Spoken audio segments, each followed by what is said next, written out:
The researchers also found that people who failed the test had higher rates of obesity, heart disease, high blood pressure, and abnormal cholesterol levels. They were more likely to have diabetes. In other words, poor balance was connected to almost every major health problem you can think of. But there's actually good news. Unlike a lot of things that decline with age, you can actually improve your balance with practice. Your brain can learn new patterns, your muscles can get stronger, your proprioception, that's the fancy word for your body's sense of where it is in space, can be retrained. Let me tell you about the systems involved in balance, because understanding this will help you know how to fix it. First, there's your visual system. Your eyes are constantly feeding information to your brain. When you close your eyes and try to balance, it gets way harder, right? That's because you've lost one of your three main balance systems. Some people rely too heavily on their vision for balance, which means they're in trouble in the dark or when they're distracted. Second, there's your vestibular system. This is your inner ear. Inside your ears are tiny structures filled with fluid and little hair cells that detect movement and gravity. When these get damaged or degrade with age, balance suffers massively. Vestibular problems can also cause dizziness and vertigo, which makes people even more afraid to move. Third, there's your proprioceptive system. This is all about the sensors in your muscles, tendons, and joints. These sensors tell your brain where your body parts are without you having to look at them. When you stand on an unstable surface, like sand or a wobble board, you're challenging this system. Diabetes can damage these sensors, which is why people with diabetes often have balance problems. Your brain takes input from all three of these systems and creates a picture of where you are and how to stay upright. If one system is weak, the others can compensate to some degree. But if multiple systems are failing, you're in trouble. Now, let's talk about muscle strength. You need strong legs to balance, not bodybuilder strong, but functional strong. Your ankles, calves, thighs, and core all play a role. When you start to tip over, your muscles have to fire quickly to correct the movement.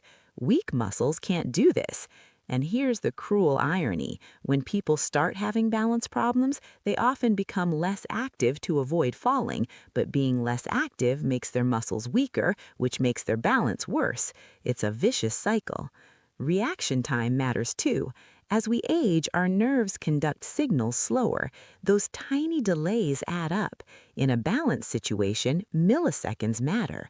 Then there's the fear factor. Once someone has fallen or even had a close call, they develop a fear of falling. This fear changes how they move. They become more rigid, more cautious, more hesitant.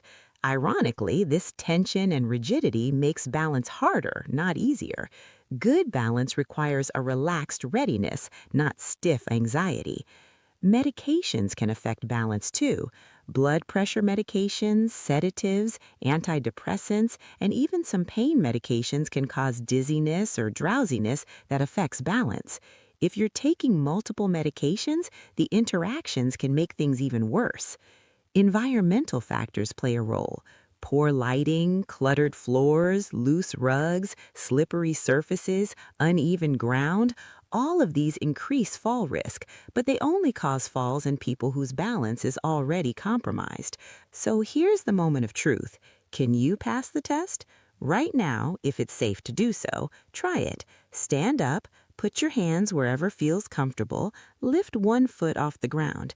Can you hold it for 10 seconds without wobbling so much that you have to put your foot down or grab onto something? Try both feet and see if one side is weaker than the other. If you can do it easily, congratulations, your balance systems are working well. But don't get complacent. Balance is a use it or lose it skill. You need to keep challenging it. If you can't do it, don't panic. Remember, this test is a warning sign, not a death sentence. It's telling you that you need to work on your balance before something bad happens. The fact that you know about it now means you can do something about it. This test is a predictor of mortality, not because standing on one foot is some magical life-extending exercise, but because it reveals underlying health problems that need attention. It's like a check engine light for your body. The light itself isn't the problem, it's pointing to the problem. Let's talk about what you can do to improve your balance, because this is the actionable part that can actually change your life. Practice standing on one foot while you're doing something. If you can't stand on one foot for 10 seconds, you might be in serious trouble. And I'm not exaggerating. Scientists discovered something shocking about people who fail this simple test, and what they found changes everything we thought we knew about aging. There's a test that takes literally 10 seconds to do. You don't need any equipment. You don't need to go to a doctor's office. You can do it right now in your living room. But here's the thing. This one simple test can predict your risk of dying in the next decade better than almost any other measurement doctors use. Wait until you hear what the research actually says. Balance. Most people don't think about it until it's gone. You wake up one day, you try to put on your socks while standing up, and suddenly you're wobbling like a tree in a hurricane. Or you step off a curb and feel that split second of panic when your body doesn't respond the way it used to. Balance problems sneak up on us. They don't announce themselves with pain or obvious symptoms. They just quietly get worse year after year until one day something bad happens. Your balance isn't just about not falling over. It's a window into your entire health system. When your balance starts failing, it's telling you something much bigger is going wrong. Your muscles are getting weaker, your nervous system isn't communicating as well as it should, your brain isn't processing information as quickly as it used to. Your bones might be losing density, your circulation could be compromised. All of these things show up in your balance before they show up anywhere else.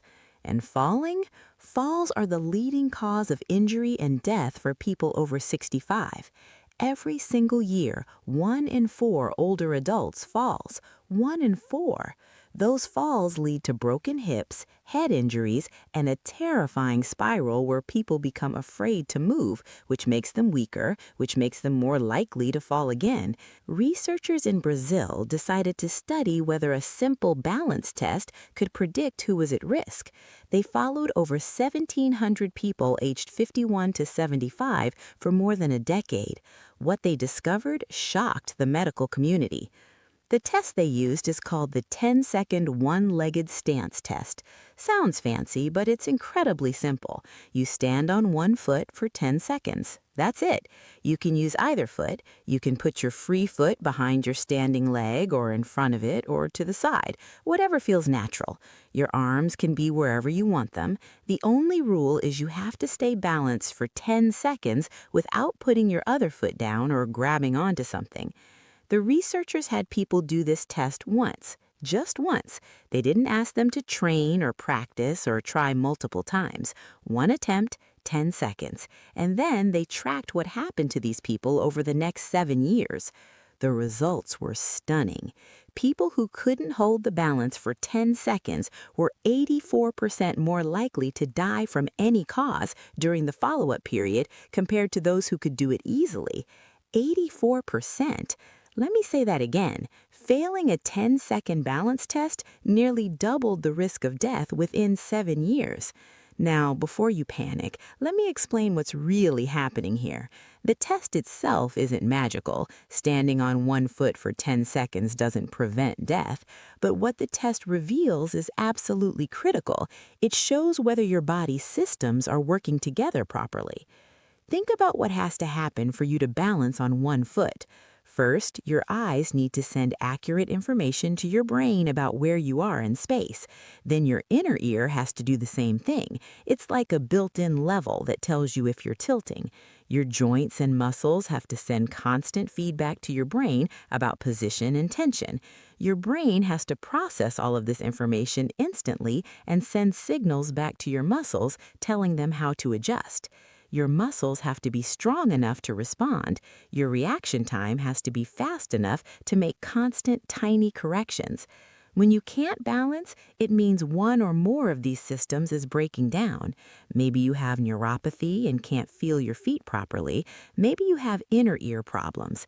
Maybe your muscles have atrophied from inactivity. Maybe your brain processing speed has slowed down. Maybe you have cardiovascular issues affecting blood flow. The balance test catches all of it. And here's the really important part. The study found that balance ability dropped sharply with age, but the drop wasn't gradual. It stayed relatively stable until around age 50, then started declining. By age 70, more than half of people couldn't pass the test. More than half.